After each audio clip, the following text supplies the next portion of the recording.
After that intro, I just kind of feel like being like, Wave, wave, Rachel. wave, wave.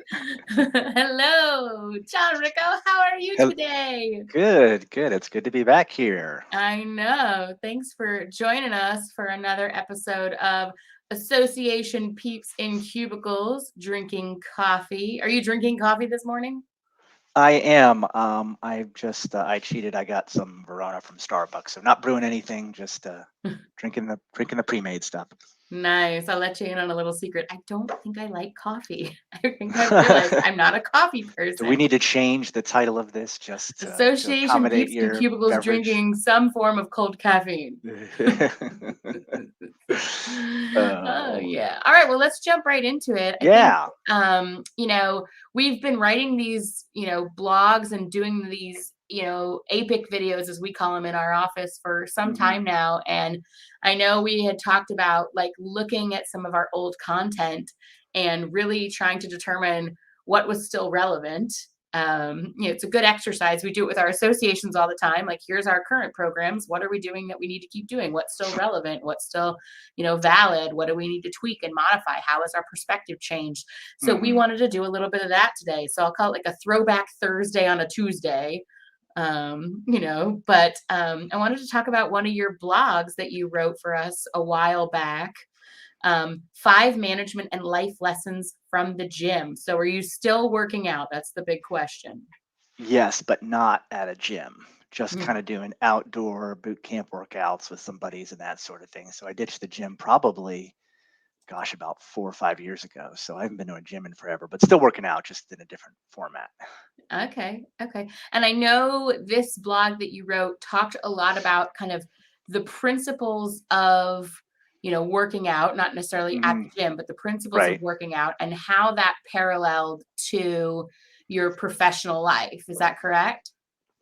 Yeah, yeah. I just tried to take a spin on, okay, well, what is it that, what are the tips and techniques and things that you use in the gym or any type of exercise, and do some of those apply to the business and nonprofit world as well?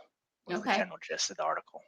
Okay. And so one of the things that you had mentioned that I recall, which I think about all the time. You said something about getting the painful stuff out of the way.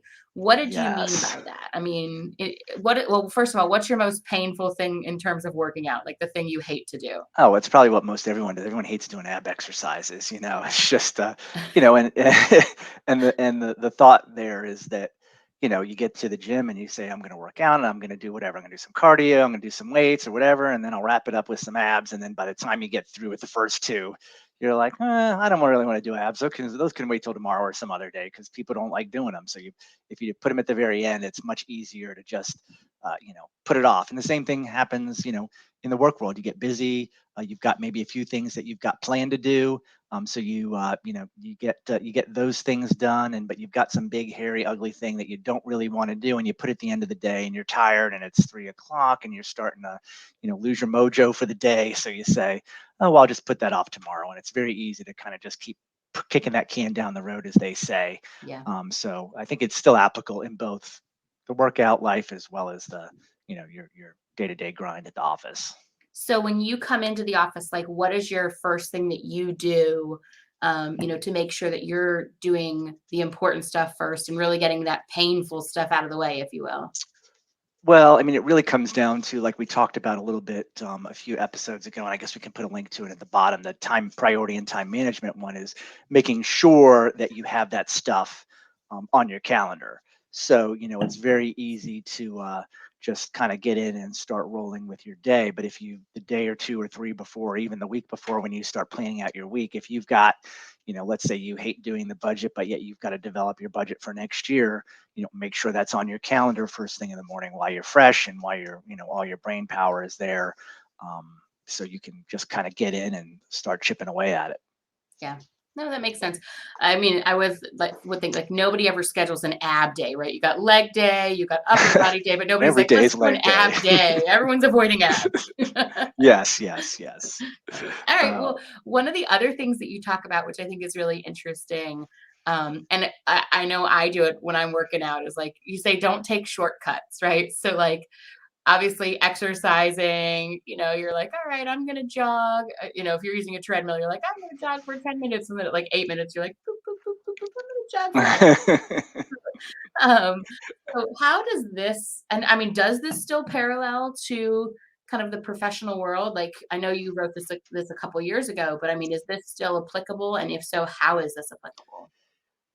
Yeah, I mean, I think what it really boils down to is, well, I don't want to say selling yourself short, but just in terms of, in the workout context, it's, you say, okay, I'm going to go for a 4 mile run, and you get to mile 2 or 2.5 or whatever, and you start feeling tired, and you think, oh, well, maybe I'll just turn back, and it's very easy to just turn around and head back, and to take those shortcuts, but then when the workout's done, you're like, oh man, I really should have done that extra half a mile or mile or whatever it is, because you feel good, but you regret doing it. And so, Yeah. yeah, I think the same holds true for work life. I used to work in association context and government work, and the saying always used to be, good enough for government work. You get 90% through with something, and you could still invest a little bit more time in it and get it just right. But you just decide, okay, well, it's good enough. Let's just get it out the door because you've got other pressing matters. And a lot of times when you do that, you go back and you regret it. Now, that's not to say, you spend endless hours nitpicking things to death and making sure it's absolutely perfect, because we know Right. perfect is sometimes the enemy of getting other things done. But yeah, to just not leave things like 95% done. Just do it all the way, and don't try and cut corners. Just get it done, and get it done fast, but get it done right, more Yeah. importantly. And then always go back and check your work. I remember early on in my association career, my husband, who's in accounting, introduced this concept of the cold check to me. Have you ever heard of this? The cold check? Cold, like cold. Cold, yeah. Like, I have Uh-huh. a No. cold. No. So the idea is that you've been working on something for some time. You've been staring at the same thing, whether you mention you like it's a budget, or you're working on a board report, or you're putting together a newsletter or something. And then you wrap it up and you're like, oh, okay, I'm done. But he says, and the concept says you put this aside, and whether it's 24 hours, and then you look at it one more Oh, time with a fresh set of eyes. You're cold yeah. looking at it, and you just do one more cold check. And I have to force myself to do that. Like, it's the same thing as you don't take shortcuts, which is like, you're done. You want to get it out. You're good to go. You're like, I finally wrapped that up. You just want to get it off your desk. But then I'm like, all right, let me hold on to that. I'll look at it one more time tomorrow with a fresh set of eyes, before I send it off. So, like, that concept of the cold check, or like you said, don't take those shortcuts, put in that extra effort, go that extra mile type thing. Yeah, yeah. I actually, now that you think it's mentioned that, yeah, I didn't know it as the quote unquote cold check, but a lot of times, especially with proofreading, that's what I like to try and do. Set it aside and come back to it after lunch or the next morning. Because after reading your own stuff time and time again, it sounds like Shakespeare at the end of the Yes. day, and it's not, because you always find some typo or some misspelling or something. So Oh, yeah, yeah. cold check's a I great start idea. editing my own edits. I'm like, I don't like this. I'm like, wait, that's me. I'll edit the edits for the editor. So, okay. All right. Right. Well, I think we got time for maybe one more of these kind of principles. I mean, I Hmm. know you talked about 5 different ones. So if you're looking for more information on this, definitely check out this blog, 5 Management and Life Lessons from the Gym. So of the last three, I think I like the one that you talk about, which is interesting. Don't worry about where you are, and you say focus on where you're going. So what do you mean by this, both in kind of exercise and then in terms of association management and your professional life? What are you talking about there? Yeah, that was one of the neatest things that a friend had taught me when I first started mountain biking. Because when you're mountain biking, you're going in fast, and you're going over rocks and logs and stumps and this, that, the other. And a lot of new mountain bikers always tend to focus right in front of them, right on the front wheel, over what it is that they're currently going over, those obstacles. But the real thing you need to be doing, at least from a mountain biking perspective, is not looking at your front wheel, but looking beyond your front wheel. Because what happens is, as you get into it and as you become more accustomed to it, it's almost like, I hate to get all zen like, but you and the bike become one, and your body and the bike react a couple of seconds later to what's happening ahead. You see it coming, and you just know that, okay, I need to pull up over this log in a couple of seconds. And it just becomes instantaneous, where you're not looking down at the front tire, but you're looking out beyond the front tire. And it all sort of happens. And so, I think the thing from a work life, I listened to a podcast, Manager Tools, and there a couple of guys who really have some great information and tips about how to be more effective at work. And they say, when you ask the average person to let me see what your calendar looks like, most people will have, the current week, if they're lucky, will be booked out. But you go anywhere beyond that, and there's, except for maybe the standing conference calls and things of that nature, or like a big conference or meeting that you've got, they're largely empty.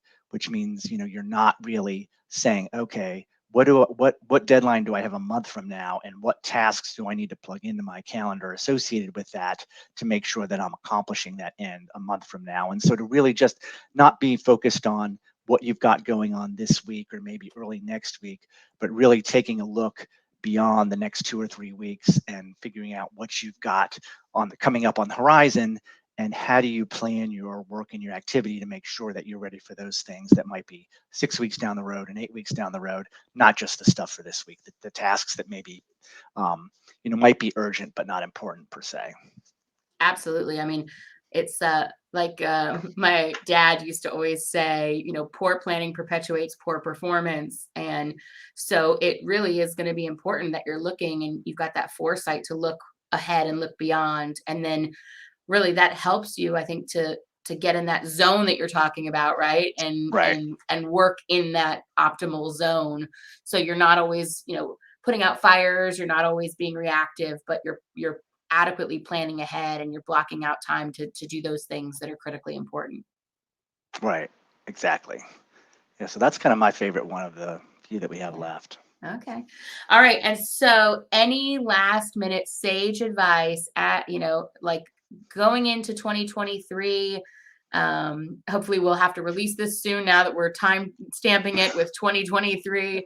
But as you go into 2023, like any kind of last minute things that you have come up with that maybe you didn't include in your blog several years ago, but that you're like, this is my life lesson and, that's going to take me forward in my professional endeavors.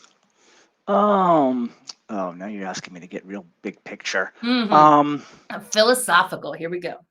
oh, I going back to the blog, I would say that changing gears and just pushing through. You know, it's the end of the year. We tend to slack off, and you get started in January, and before you know, it's everything is piling up on you all of a sudden again.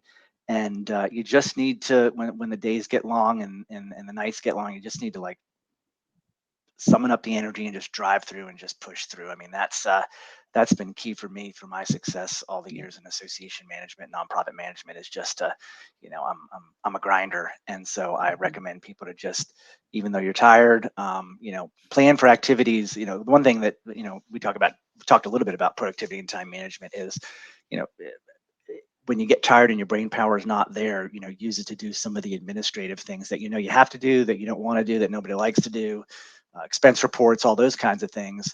Your brain power is not at the peak at the end of its day, so find those things that you can do that don't take a lot of brain power but yet need to get done, and do those when you're dragging, so you can kind of keep the wheels moving forward. Yeah. Sounds good. I love it. I love it. Well, that wraps up our time today on Association Peeps in Cubicles drinking coffee. John, thank you for joining me today and look forward to a future episode.